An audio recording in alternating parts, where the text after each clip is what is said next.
Welcome to our Left Pick TV Breakfast Morning Show, here whereby we address various matters and various incidents that have taken place in our country, Kenya, and some parts of the world. Before we start this, allow me to introduce our co-host, then we'll proceed. Thanks, Roger Sonyando. So we welcome you back to our today magazines.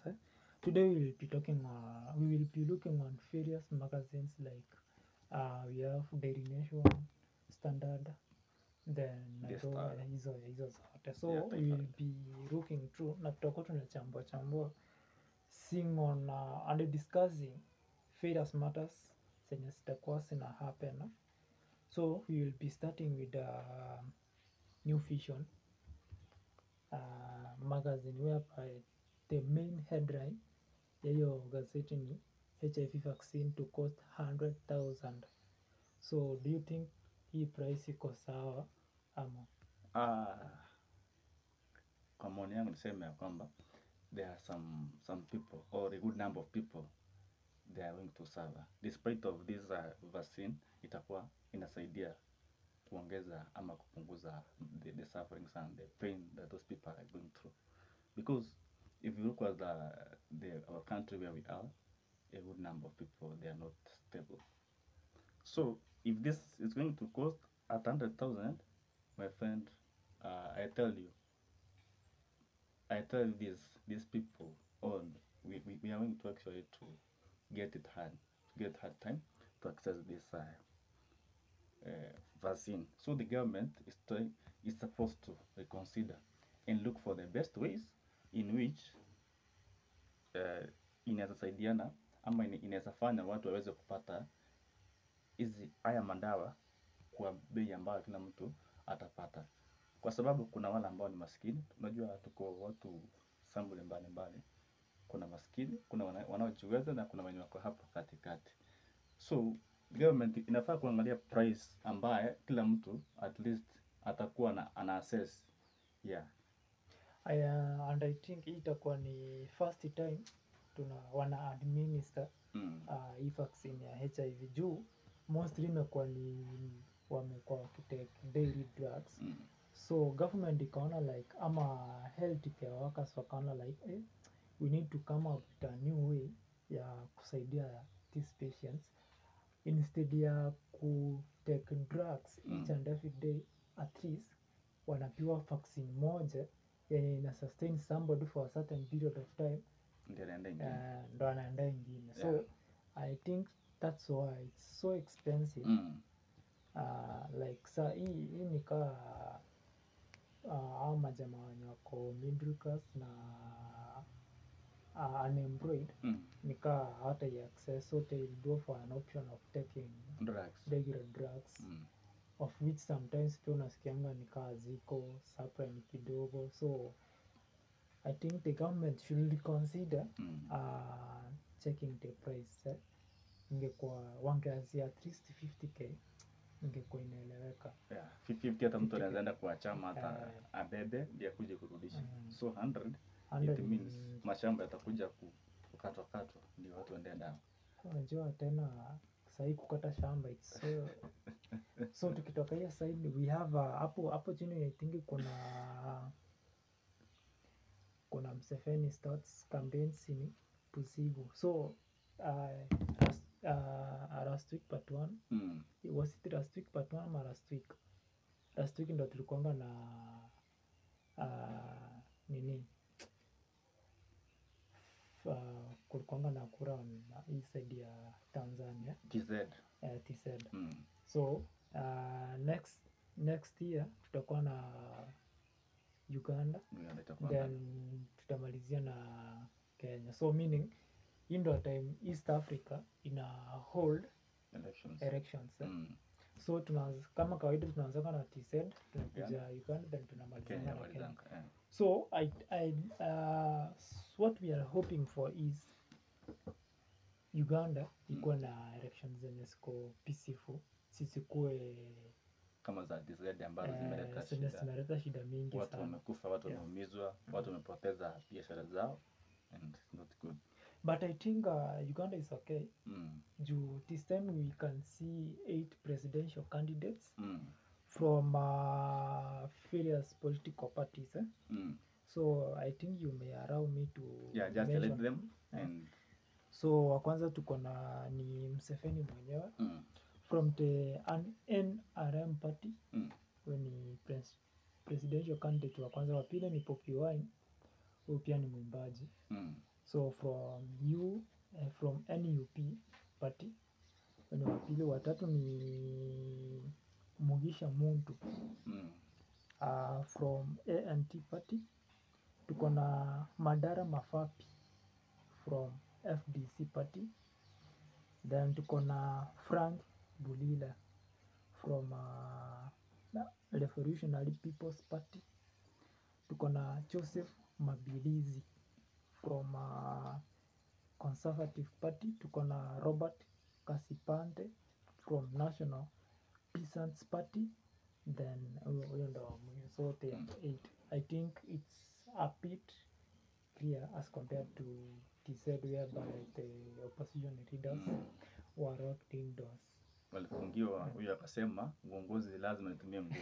You know, amesema atumia use of force. There were some methods then the colonists used to conquer Africa. So ameleta ile yake ya kusema hapa hakuna democracy, lazima nitumie nguvu niweze kuingia uongozi. So it means that aliunyakua kwa nguvu. Na ukiangalia sana some kuna mixed reactions whereby people are saying that East Africa is turning to dictatorship. Juu ukiangalia Uganda kuna opposition leader PCA sahi ako nje, amefungwa ndani. Wewe ni wako. Then TZ tuko na huyu jamaa anaitwa Tundu Lissu sahi pia ako ndani. Unaona? So Kenya ndo I think hatujaona kesi kama hiyo, but most people are saying that East Africa imeonekana na dictatorship, emerging dictatorship. Najua the country like TZ I never expected ingekuwa na such kind of nini. Maybe unajua with already we expect already akwetu mpole asileta vurugu, but it's maybe somebody was behind that dictatorship. Kuna mwenye alikuwa na advice afanye dictatorship, but tunaomba pia Uganda kusiku hivyo, and coming 2027 Kenya tukue na amani, tupige kura, kila mtu akona hiyo right achague kiongozi wake. So na tukielekea to Daily Nation of today, I think the main the bold nini topic inasema senior school fees shocker for parents. So is it that school fees takuwa imekuwa raised up ama? Okay, with this fee, more so with the boarding schools watakuja kulipa fee nyingi sana, from around 20,000. The least yani watakuja kulipa 53k, of which this will hinder the studies, because mzazi amezoea government huwa inamsupport fully. Unajua kutoa 20,000 kwa mzazi kwa term mzima ama these 2 terms, for maybe first term and second term, inakuanga easy, but akianza kutoa 51 first, second, 50-50 atakuwa anaumizika. Even if you say it's 50-50 is 100, atakuwa anaumizika vibaya sana. So there will be a rise on the fee, and once fee raised, kutakuwa na good number of school dropouts, ama watu watakuwa wanatumia wakati mwingi kukaa nyumbani, of which even covering the syllabus na vitu zingine zitakuwa zimeumiza. So again, we are requesting the government to reconsider this again, because we don't want our students to suffer. We don't want parents to suffer. We need to have a simple time, easy time, so that everything is trying to run well. You see, But with this thing again,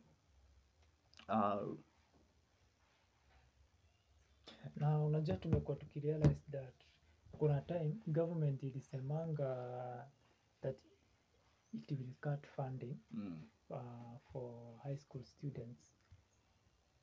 So kama mwanafunzi alikuwa anapata like tuseme for example ni 21,000, it was expected that the price was to reduce, na nikaona watu wengi wame complain sana, then kulikuwa na mixed reaction among the citizens. Why is government doing this and this and this? So I think the government should consider on a way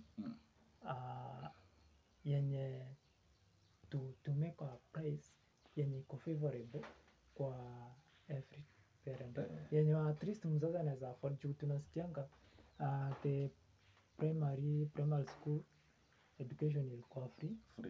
Then ikakuja kwa secondary free. So I think the government should consider price yenye inafaa kutoana. Then same magazine tuko na inside deal that ended for 49 day varsity don't strike. I think university students since the start of the semester wamekwanga nyumbani, but yesterday tuliona kulikuwa na deal whereby the government, the UASU and watu wote walikuwa have a deal ya hiyo pesa kulipo in two phases. That's 50-50. Yeah. 50-50. But on the some point, we are seeing that the UASU secretary, that's Wasonga, Aksema, if the government were to make it to be 80 this year, the next year 20, it were to be good. But again, they caution the government, stating that if they are not going to pay that money by the end of this month, that 50%, they are going again to go there another strike. But if the government is going to abide by, he will go to another strike on 2030. So it is upon the government and the Ministry of Education and the CS for National Treasury, that's Mbadi, you know, to take action. Yeah, as we see, I think was it last year? Yeah, last year we had two strikes. Yenye ilikuanga ya kwanza ilikuanga ni first semester, then ingine ikakuja second semester. But hizo strike ya ma strike zote was this one. Hii nayo najua tukiangalia hizi vitu hata wewe huwezienda, unaingia kwako, mtoto amekuangalia kwa nyumba na kitu. Pia those lecturers wako kuna watoto wao wanafunza ama wako in various institutions. So pia yeye mwenyewe kuna mahitaji yake. Lecturer unapata amebeba loans from somewhere, anaileta. So pia sasa na kazi hiyo. The best way pia ilikuwa ni kugoma, ndio kuonyesha watu wamekuwa, si ndio? So that was the best way, but it's good the government will decide, ikakuja pamoja with also with the Ministry of Education, wakasema we have to end this thing. And this is good news to the communities. But sasa the other thing is this, kuna communities walikuwa wameenda Makua, walikuwa wameenda mbali Makua, si ndio? No, tuliona pia Wasonga respond who told them to go home. But I think the comrades were not supposed to go home. Juu ilikuwa ni strike. So na strike inakuanga always na two options. It can end anytime than never expected. So the comrade was supposed to kukaa shule. Lakini unajua nini? Comrade asikaa shuleni, gas imeisha, amekaa miezi almost 2 months, gas imeisha, ana food. Amesota, uniambia akaa hapa anafanya nini? So the comrades wanaenda vizuri. That's right. Itabidi wamejipanga. So from there tuko na hiyo same Daily Nation. Kuna subtopic hapo juu kanasema Ruto's political conundrum, ODM blackmail at 2027 bid. So here in ODM tumekuwa tukiona like tuko na 3 groups. The first group ni wale wenye walisema tuko kwa broad based government, so we should stay in broad based government mpaka 2027. Alafu kuna another group yenye inasema we are in broad based government mpaka 2027. Ikifika 2027 watengeneze yao. Alafu kuna wale wanasema ODM na UDA they should join hands 2027 watoe candidate mmoja. So wengine wanatoa views like President Ruto should defy using ODM ticket. Eh. Alafu wengine wanasema 2027 ODM pia inafaa ikuwe na candidate wao. Unaona? Juu ukiquote sana statements za Sifuna. Senator Sifuna anasemanga who told you? Yeye unajua yana as the Secretary General of ODM party. He has power. Juu yeye ni kama ndo after party leader yeye ndo ako na nguvu zaidi kwa hiyo party. Yeah. So yeye anasema anafikiria like amepeana hiyo challenge kwa wananchi waseme what should they do with the party? Should they have their own candidate? In the government? Yeah. But tukiangalia sana from the previous nini, hata kama Raila alikuwa anakuwa na handshakes na government yenye ilikuanga, ulikuwa unampata like each election lazima angekuwa kwa apparat. So I think ODM should have their own candidate pia. Yeah, due to time nataka tuangalie gazeti ingine moja tu. Taifa Leo.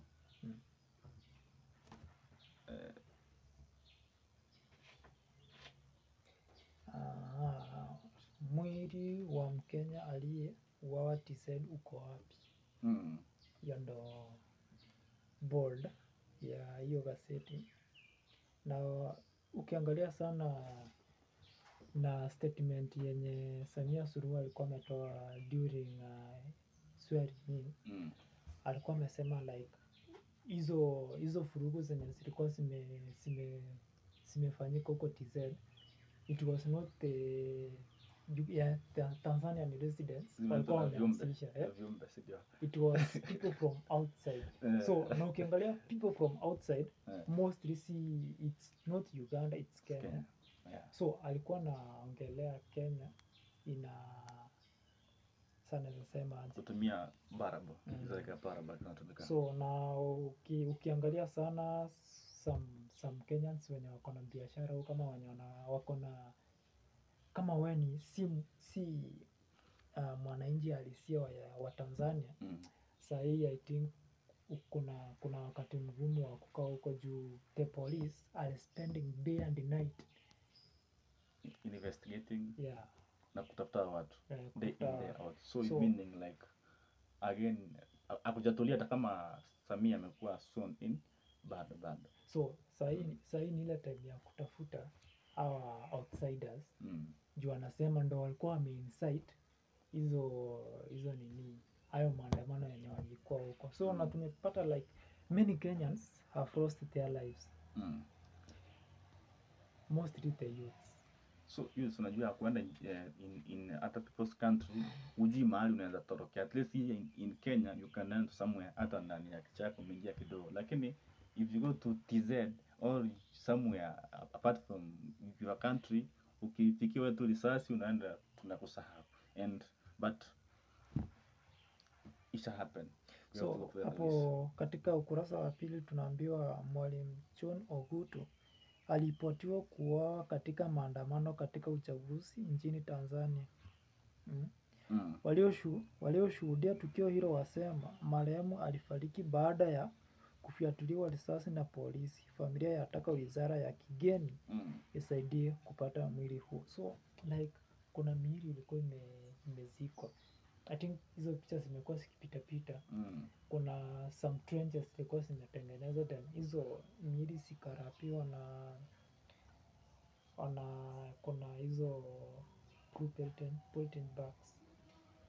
So then tukiangalia na hapo katika hiyo hapo Taifa Leo hapo juu masharti ya ODM ya Ruto kichwa.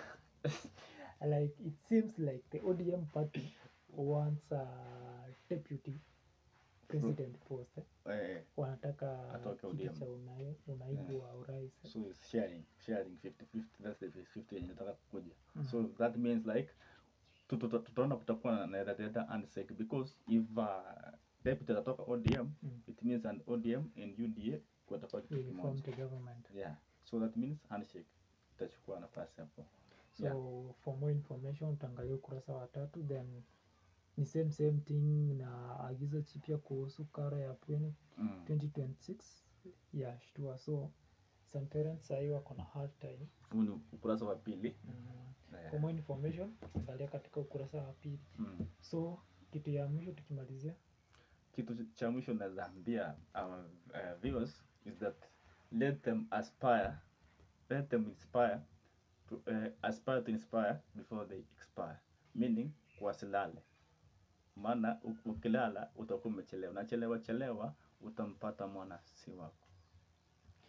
Nami nikimalizia nikikwambia nikukutakia siku njema yenye fanaka. I have been your co-host Rogers Onyando. Together with Kevin Mugucha. Tupatane kesho same time same place.